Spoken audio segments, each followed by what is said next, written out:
नमस्कार मित्रांनो, आज आहे स्वामींचा प्रकट दिन. तर मी घरात साधी सोपी पूजा केली, ती तुमच्यासोबत शेअर करते आहे. आणि तुम्हाला माझे व्हिडिओ आवडत असल्यास माझ्या चॅनलला नक्की सबस्क्राईब करा आणि व्हिडिओ शेअर करा.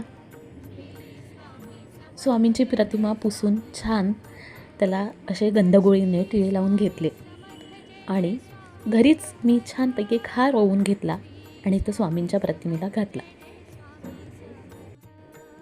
स्वामींना छानपैकी फुलं वाहून घेतली आणि त्यामुळे अजूनच प्रतिमा खूपच उठून दिसत होती.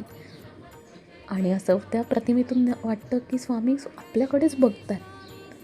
किती जिवंत वाटतात ना स्वामींच्या सगळ्याच प्रतिमा.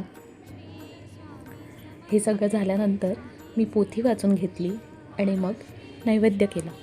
नैवेद्याला मी आज कणकीचा शिरा केला होता. मम्मीने केली होती शेवग्याच्या शेंगाची भाजी आणि पोळी, वरण भात असा साधा सोपा चविष्ट नैवेद्य करून स्वामींना अर्पण केला आणि आजचा प्रकट दिन साजरा केला.